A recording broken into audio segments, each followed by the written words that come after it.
Our speaker tonight is Darren Collins. I actually met him at one of the round tables that the district has once a month.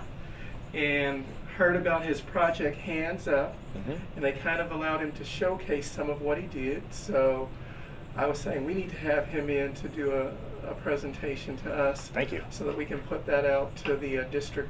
And I know that you've already spoken at several clubs around the district. This is probably my 12th or 13th. Okay. Yeah. Well, I'm going to turn it over to you. Okay. And you can begin to tell your story. You'll have about 30 minutes or so. Okay. I got my timer going. So okay. Excellent. Well, I'm so used to being a live performer in front of, I mean, I'm alive now, of course, but in front of a live audience, so it's a little unusual to just have a couple eyes staring at me. But if everyone out there, my name is Darren. Everyone could say, hi, Darren. Hi, Darren. All right. Thank you. Thank you, the four of you. But I'll tell you a brief history. Basically, I am doing a project called Project Hand Up, and Hand Up stands for Healthy Africa, a New Directive Using Puppets. Basically, what we do is we go into East Africa and English and Swahili-speaking areas and teach about HIV and AIDS education for the express purpose of using the creative arts. That is to say, we use puppetry and magic and performing arts in order to teach these health concepts, because it's a great way to break down the cultural barriers and break the silence in that country, is to use something such as storytelling and myth to sort of break down the myths that are occurring as a result of misinformation surrounding the HIV and AIDS epidemic. So that's sort of the synopsis of how it goes. But let me tell you sort of how the journey came about and where we are at right now. And by we, I mean I am also a Rotarian, and I attend in DeSoto, Texas. And I'm part of that club. It's been about 4 months I've been a member, since July, I think it was. Anyway, when I was 19 years old, I got a job as a traveling puppeteer. That is, you may not know this, but in DeSoto, Texas, it is the location of the world's largest professional manufacturer of professional puppets. Now, to me, that was a really big deal. To everybody else, that's like saying the best ballerina in Beaumont. You know, no one really cares. But to me, it was a great thing, because I was a juggler and puppeteer and a magician, and that's what I wanted to do with my life. And so, with $15 in my pocket, I moved from Washington State by myself to DeSoto, Texas. They put me on the road, and I went to about 140 cities a year, teaching these classes, workshops to cops and firemen, elementary educators and missionaries and Sunday school teachers, people who are doing childhood education, who wanted to learn how to use puppets and magic and that sort of thing to express ideas and to teach. That was my specialty, and so that's what I did. So I got to see the entire country many, many times over. I went on several tours, and basically I was the advertising arm for the company, where they sold puppets, but they also sold curriculum and how to use the puppets, and I was the guy who went and taught everyone and then said, hey, now buy our products, you know. So that was really nice, and that was my background. But one of the cool parts about having that job is once the touring sort of stopped and I got a job right there at the factory, just answering phones and doing creative stuff and booking other people on tours. My boss was a philanthropist. He would give away puppets because people are always calling from different nonprofits saying, hey, we would like some materials to help teach our people. What can you give us? And most of the time the answer was, well, no, we can't give you anything, because all of our clients are nonprofits or people who are doing service, so we can't just arbitrarily give stuff. But occasionally he would feel extra philanthropic, and he would give away like thousands of dollars worth of product. But he hated the idea of anyone ever having his educational materials, these puppets and stuff, if they didn't also have education. So he would literally walk into my office and say, Darren, you're going to Cuba. Darren, you're going to China. Darren, you're going to Colombia. Darren, you're going to Cambodia. Basically, a lot of dangerous places that start with the letter C. That's basically, but I never got to go to Canada. That's not fair. So that was a great experience, you know, just being a young guy and just traveling all over the world. But I got to see a lot of nonprofits, a lot of NGOs, a lot of people doing interesting things with education, with the performing arts. And then one day we got a call from a scientist. He was a chemist from the University of Kentucky, and he was a Southern Baptist missionary. And he was working in Cambodia. And what he was working on at the time is pretty familiar to all of us now, but this was in the late 90s, and he was working on the modifications of the ceramic water filter. He was sort of innovating this concept and learning how to make it with totally locally available materials, which at the time was a little bit rare, but in a rural that's a hard word to say, rural area, he found the materials to make these ceramic water filters and started a distribution center where he could send out, you know, hundreds of these things all over Southeast Asia. But he called us and said, you know what, I have a problem. The problem is it doesn't matter if they have the technology, because I have people getting clean water, but using dirty buckets to fill up with clean water. They don't understand basic germ theory, so the technology is useless without the education to bridge the gap between the problem and the solution that we provided. And he said, but I go into the marketplaces, and this is another export from Dallas-Fort Worth. He says, I saw Barney the dinosaur playing at the marketplaces on all the televisions, and from the oldest generation to the youngest kids, they're just glued to the TV watching Barney the dinosaur. He said, what an amazing way to teach. Making a noise here. And so he said, what I'd like is some puppets. We'd like to do some puppet shows to teach these basic ideas of germ theory and health education. And so once again, my boss said, yep, let's do that. Send him a bunch of materials, and Darren, you go too. And that began my relationship working for many years. I went about 6 times for a couple months at a time over to Southeast Asia doing waterborne illness. And it was such a popular presentation. You can imagine it like any, well, you see modern day, like a public school assembly. You know, I do those, like bullying assemblies, or telling kids to stay away from drugs, or getting good grades on the state testing. These sort of group assembly presentations, that's what we're doing, extracurricular health activity at the schools. And it worked so well, the Prime Minister of the country said, I want this in all of my schools. And so he gave us permission to go all over the country. And we would just train locals to do the puppetry, and then have a front man from the United States or from somewhere else to sort of, by having a guest who's not a local or a Cambodian do the presentation, it added a little extra weight to it, like, hey, there's someone from far away who wants to teach us something. So they took it really seriously, but then all the local people actually did the performances themselves. We trained them how to do it. So that was a great experience for me. So fast forward about 2 years ago, well, let me backtrack a little bit. What the tragic part is, 3 years ago, the man who called in the first place, his name was Mickey Sampson, he suddenly died of a heart attack at age like 43, I think it was. And so for me, it was devastating, because I thought, I will work for this guy for the rest of my life. Like, this is my skill, this is what I'm good at doing, and this is like the best application of it, like going to helping people with life-saving information. You know, waterborne illness, you know, in the late 90s, 1 in 3 kids were dying of waterborne illness. You know, that's tragic.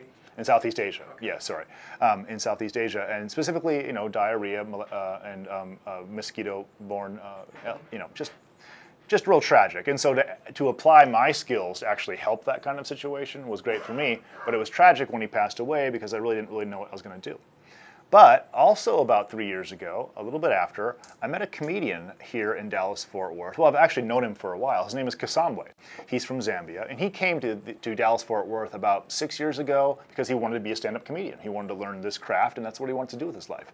But he came to me after knowing him for a couple of years and said, Darren, all the guys are saying you're a puppet guy. Will you teach me puppetry? And I was like, sure, no problem. I'd love to. I'll teach anybody.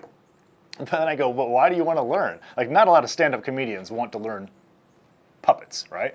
And he said, well, a puppet can say anything. And I was like, well, that is true. I mean, all across the world, no matter where I've been, it's interesting how a puppet can get away with saying things that people normally can't.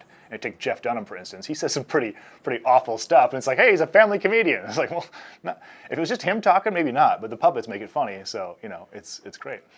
But then I was curious. I was like, Kasambwe, what are you trying to express that you already can't say third show on a Saturday night at the Addison Improv nightclub? You know, what is it you're trying to express? And he goes, well, it's not for here. It's that I want to go back to my home country with the puppets, because since I have come to the United States, 17 of my classmates have died of HIV or AIDS.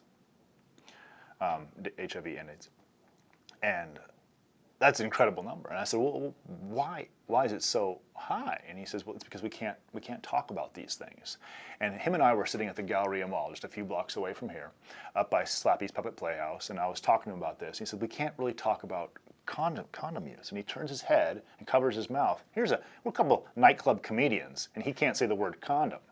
You know, because there's people kind of around. It's socially so difficult to breach these subjects. He needed an intermediary, some other thing to help it possible to sort of to break down that cultural barrier. Now, that was exciting to me, because that seems even more practical as an application for puppetry and magic than even waterborne illness. Because you can talk about mosquitoes or malaria or whatever in front of a big group, but HIV and AIDS, wow, that's actually, you can't do that. So he didn't have the resources, the time, or really the knowledge to put together a program like that. But I did, and I've been working for a manufacturer and was the curriculum provider for years doing this exact sort of thing, and I had a lot of experience working overseas, was really comfortable working in developing nations. I have quite a bit. So I just decided, why don't I just do it? I quit the puppet company and I just flew to Kenya, which in retrospect probably isn't the brightest idea, but it's going pretty well. So I just put my feet on the ground. I said, if I was to create an educational curriculum for someone in East Africa, how would I do it? How would I go about doing it? Well, first of all, I know that I don't want to bully myself into anything. If people don't want me there, I ain't going to do it, because you can't help someone who isn't asking for help. Truth of the matter is, we even know in Rotary, there's a lot of people in East Africa who are eager for help with the problem with HIV and AIDS. It's an infrastructure problem. I mean, in terms of its far-reaching effects are not just the individuals and the families, but also the economy, the workforce. It's a big problem, and they do want help. And so I started to just, well, I knew the church culture pretty well. And one of the things you have to do when you're doing any sort of international work is make sure you're really culturally appropriate. Once again, I can't bully myself in there, but I look at the demographics, and 81% of Kenya is Christian. And so working within the church context is pretty important, because it's a very familiar imagery when you're trying to tell stories. It's very familiar ethics and that sort of thing. And so I sat down with pastors and I asked them, what are your challenges with talking to your congregation? I met one pastor who was trained very well. World Vision has an amazing package of curriculum to teach both Muslims and Christian clergymen how to reach their congregations. But the problem for him was, I can't get people to sit down. No one will come and watch, me talk about AIDS for an hour. They just don't want that. So that was a struggle for him, even though he was so well educated. And then I talked to people who worked in the slums, and some of their problems were, it seems to be that the women are often blamed for the problems. A lot of, and the myth. I talked to the young people, and they said, well, really, the problem is the number of myths surrounding this, because some people believe that AIDS is an animal that kills you in your sleep. Rural people don't understand even the concept of germ theory or viruses or that sort of thing. These people speak 3 languages. They speak English, Swahili, their mother tongue. They're very educated, but health science isn't necessarily the number one thing they're taught. So some people believe that, well, as a female, like if I'm faithful to my spouse, I can't get it, not realizing that it also goes the other direction as well. So that's a huge problem. Some people don't understand how the clinic works. They see the clinic and people who go there seem to have AIDS, so I don't go there because that's where you get AIDS. It's like, oh no, that's not where you get it, that's where you're treated for it. But these are cultural things no one's really talking about openly, and so the myths are so prevalent. So I found out what the problems were and what they needed to address education-wise. Then it was a matter of, okay, I do know I'm going to need puppeteers, but I've trained 20,000 puppeteers around the world. That's what I'm very good at. That's probably my best skill. And so I thought, well, I need to train workers, because if I'm going to come back here with curriculum, eventually they're going to need solid people who are able to do it. So I knocked on the door of a pastor who was noted to have 1,500 churches. So he's a bigwig. People line up to get into meetings with this guy, but he let me in. He thought it was interesting, so I came into his office. I talked to him about using puppetry to express ideas. I could teach your Sunday school teachers how to do this. We can become sort of a trained workforce. He was like, yeah, go for it. Let me set you up. And he set me to different regions of Kenya, and different churches would come together. We'd do big workshops, and I taught about 200 people. Then I went on the news. I took my... I wanted to teach everyone puppetry, not just the Christians, but also people who are working for non-government organizations or people who are already in that field of expertise, to give them an opportunity to learn another skill to teach. And by another skill, here's what I mean. I've been talking a lot. Can I have one of our people come up here? Yeah, could you? Yeah, this is really a simple explanation. This is a simple magic trick, okay? And it's called a change bag. It's real simple. Here, what I have in here is a little handkerchief. Now you can see that the handkerchief there is pink, and it represents our pink lung. So here's a way that you might teach a health concept to people who don't necessarily understand biology so well. Say inside our lungs, we take a deep breath. That's an inhale, and when we exhale, the air goes out.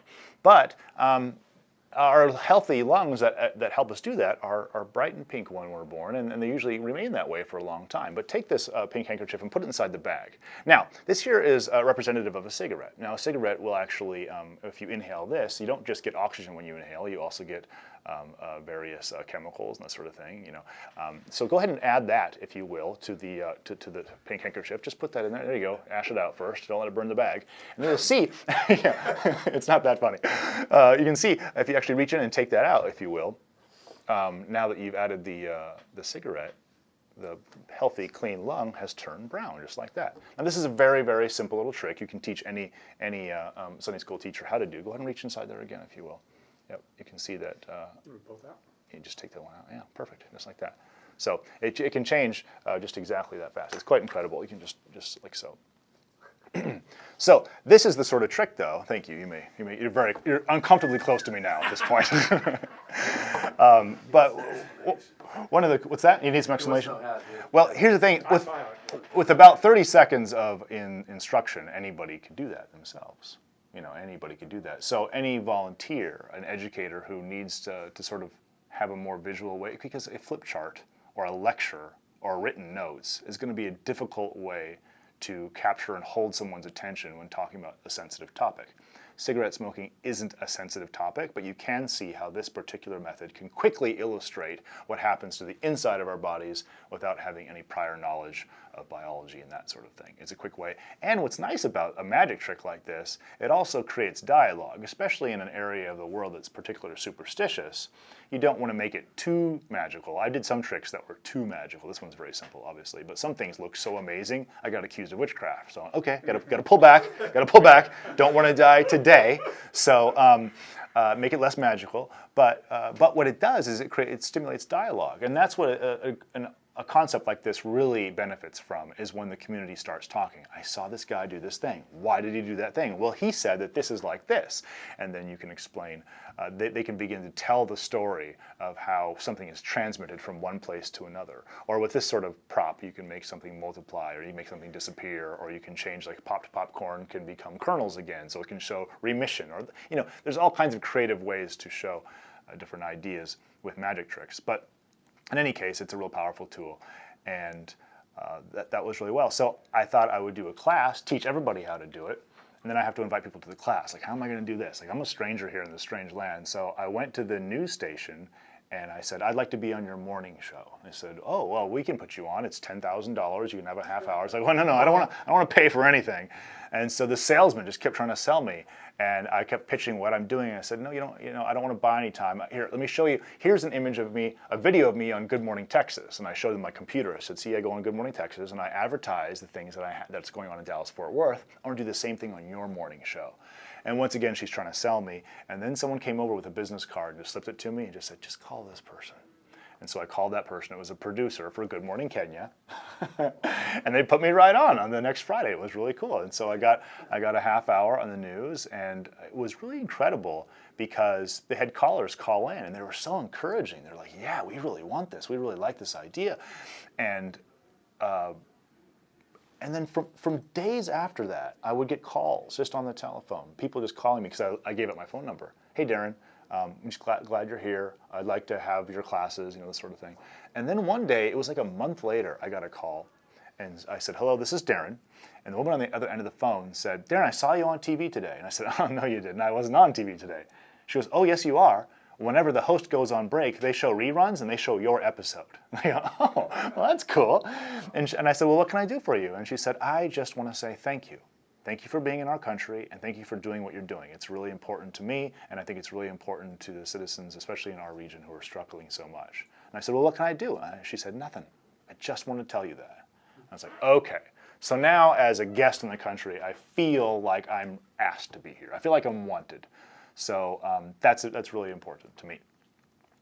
And so from there, just more research and everything. I trained some puppeteers. We started to do some work together. And then we ended up, by the end of my trip, it was a dangerous time. If you guys have been watching the news lately, Al-Shabaab has been pretty active in Kenya. They blew up a Sunday school class about 3 blocks away from where I was living at the time while I was there. There was some really, really stressful times. They blew up some public transit there. And so it was stressful to be there, the power outages and the water outages and this sort of thing. It was quite challenging. And in the midst of a challenge, that challenging time, we were invited to go work at an orphanage. And it ended up being the largest orphanage for children who are born with HIV and AIDS, which is a tragedy because they do not have to be born with HIV or AIDS. It doesn't have to be that way. If a mother just gets on the antiretroviral drugs and she gives birth at the clinic and takes care of breastfeeding and everything, she can give birth to a HIV negative child. So that piece of information alone is just an amazing little bit to give. But for the children who already have it, we got to talk about stigma and self-esteem. I mean, self-esteem is an overblown concept in the USA. but for a child who's growing up with HIV, who on the way to school sees a giant billboard that says AIDS kills, and that's how they think of themselves. No one will touch them. No one will eat with the same fork or plate with them, even after it's washed. Some of the parents won't even do laundry with the same clothes because they don't understand how it's not transmitted. So that's really tricky. So meeting the needs of those kids is really important. So an age-appropriate show for little kids is also really valuable. And we did a show, and it was amazing at that orphanage because that was the first time we did a full-blown show of our own making. And it wasn't specifically about HIV and AIDS, it was just about self-esteem and about learning who you are as a person and learning some values that are germane to that particular demographic. And what was really cool is afterwards I talked to the chief manager and he came to me and he said, Darren, we've been teaching on this particular subject for the last 4 weeks, but today is the first day a child has ever run into my office and listed all the things that he learned in the presentation.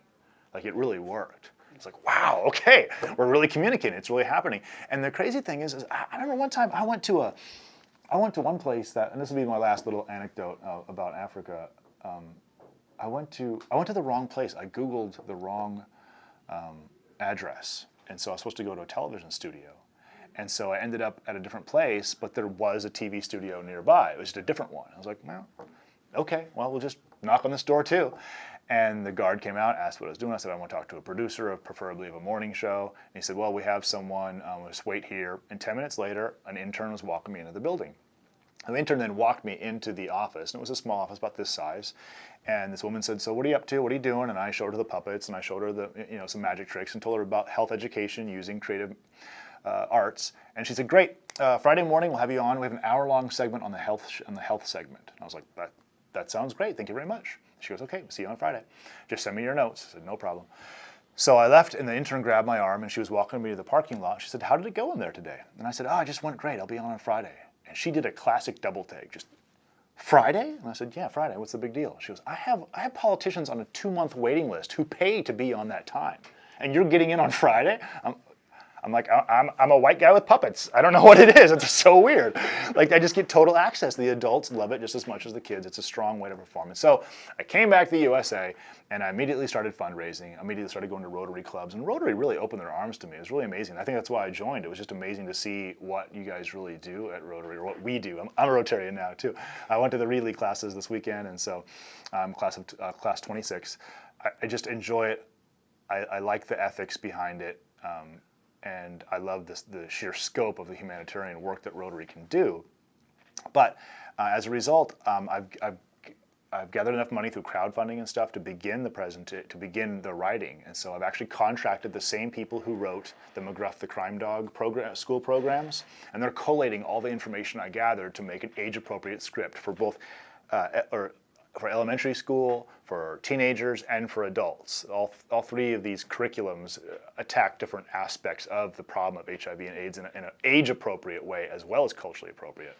So that's been great. And the first script just came through 3 weeks ago, and I love it. It's so cool. It's exactly what I was looking for. And not only is it really, really good, I think it's good enough that we can do an American English version, because the elementary school program doesn't really talk about sexually transmitted disease so much as it talks about stigma of people who are different, who are sick, and it also talks very specifically about consent, teaching little boys how to treat little girls. You don't just get to take something from a girl just because she's a girl. You have to have permission. You don't get to hug or kiss a girl just because you want to. And these are ideas that are really important in East Africa, but I think are also really applicable in the USA as well. And so I'm really happy about that. And now what I'm even happier about is last night I got another email. I tried it on a lark and it totally worked. I got an email from the guy who is the Hollywood punch-up guy who writes scripts, oftentimes uncredited, but he's the punch-up guy for Despicable Me, for robots, scary movies. But he also wrote Puss in Boots, Hop, and is writing the new Minions movie. He's the one who's going through all my scripts and punching them up to make them really tight, make them play really big. And then I got an email from him last night. He's just about done with the first one. I'm like, this is amazing. This is the top guy. There's no one better than the guy who made Despicable Me. Are you kidding me? Every kid in the world, knows who that is. And so that's really cool. And then once I'm all done, once he's done, I send it off to, I got some comedians. I worked in the stand-up comedy scene in East Africa. There is one run, and it's as big as it is in Dallas-Fort Worth. It's pretty incredible. And there's writers there for the top stand-up comedy shows in there, and they are doing the final edits for Swahili and English Kenyan to make it just really pop when it hits the script. So that's where we're at. Now, a couple of things that guide my work. Number one, I'm not using any pictures of starving or poor or sad children. That's really important to my charity, is that it's amazing how you can get extra funds by showing sad kids or sick kids. But overall, it doesn't do well for the international sort of perspective on the developing world. Whenever you are constantly broadcasting the lack of infrastructure they have, it really discourages foreign investors from going there. And they're really struggling with the fact that there is a little bit of terrorism in Kenya, but that's all you hear right now. 99% of the country is not suffering from terrorism, but yet by constantly showing the negative, that's what's making these developing world countries really struggle, is the constant attitude that they're doing terribly. And really, it's an optimistic place. It's a wonderful place. There's work to be done, but that's just sort of my take on the charity. And second of all, I don't want people to give to us first. I think there's homeless, hurting, and HIV positive people and hungry people right here in Dallas-Fort Worth. And so I would expect that people who want or feel compelled to give to a cause like this, do it at home first, and then give to a cause like mine second. Because I think I'm getting a lot of attention right now. I mean, it's being broadcast, but there's people just down the street who are running food pantries who do not get this kind of attention because they're here and they're rattling the same bushes every single week, every single month. So we like to call ourselves the recipients of second giving to us second after you support your local aid organization first. And then there's a few other ethics there on the website. You can look at our philosophy, but projecthandup.org is where you find out more information. And I have a special /Rotary page. If you as a Rotarian would like to be involved, there's several ways you can be involved. One of them is to buy these little lions. We sponsor these little lions. This is a miniature version of our mascot character. Our main character is a lion. But I would say maybe our main character is his wife, the lioness. She's also very knowledgeable. But anyway, this little Simba is a miniature version of him, and for $10, any Rotarian could sponsor one of these little guys, and that helps out our cause, because once it's matched by the district and matched by the Rotary Foundation, we really run into some great money when we're applying for the global grant. The next thing, but check it out, projecthandup.org/Rotary, and it shows you the 4 ways you can help us with our cause. One of the great and exciting ways you can help with a cause is this guy here. This is Lionel, and he is a singing, dancing lion who teaches kids things, and for $300, you can donate and have one of these sent to a preschool in your area. With $300, this little guy can teach not only lots of basic ethics and values for kids. Let me show you an example. I'm just gonna play him. Look at this guy. I got an idea. Let's sing the sharing song. Let's make a happy day, so when it's time to play, there is a way to show we're caring. I'm gonna share with you, and you'll be sharing too. So there's a quick example of what he can do. He sings these songs about ethics and that sort of thing for kids, but for $300, your donation goes towards your Paul Harris, fellow dollars. We will designate it through that fund, but as you do that, one of these guys will be taken to a preschool in your district, or one of our choice, depending on if you have one that you want, or we can choose one for you. But not only that, just today, about 2 hours ago, the guy who did the voice for McGruff the Crime Dog, that's actually his voice, he came into my office and said, here you go, and he has written a 4-way test song. So not only does it come with curriculum, or 12 different songs that teach ethics to kids, but each one of them begins with the kids reciting the 4-way test in song format, and it's sort of reworded a little bit to make sense to preschoolers. I don't think we use the word beneficial. Yeah. So anyway, but it's great. I have a copy of it, but it's not programmed yet. I'll spend time programming the little robot. But for $300, anybody can do that. And also, we're going to do some fundraisers at the Addison Improv here pretty soon. So check out projecthandup.org/Rotary, and we're all set. Hey, thanks, Chris. Oh, you know what? Can I show you one more magic trick? Just an actual magic trick. I'm sorry, I almost forgot. Here's a I'm going to stand up. I'll stand up for this one. Can you raise it up a little bit? Let me show you one thing before we go. I really like to use metaphor whenever doing a magic trick, and the metaphor helps us explain an idea or a concept. This concept, I'm going to take these 3 ropes that are all different sizes. Whenever you see different sizes in a magic trick, you can add value to it by how important it is. That's a really good way. People think that way. Now, 3 is a powerful number because even in most stories, 3 little pigs, 3 bears, moral, ethic ideas, even biblical, even parables involve 3. That's a powerful way to talk. So I made one just for this presentation, and basically the idea is that some people think that what I've done is like amazing or something. And some people, they always say kind things to me about how great it is that I would sacrifice my time and my efforts to go overseas. It's not a sacrifice to me. That's what I enjoy doing. But it does take a lot of guts, I suppose, to get out there, put your feet on the ground and get your hands dirty. So people put a lot of value on that. Those people who say that sort of thing are oftentimes people who are writing checks. People say, I want to support you. Now, I'm not going to go there myself. I'm freaked out, but I can give you some cash, and at least that's, comes in a close second for its value, right? And some people say, you know what, I don't have time and I don't have money.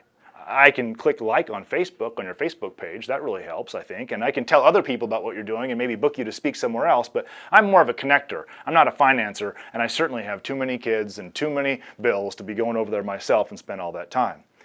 Okay, so that's our assessment. 3 different people with 3 different values.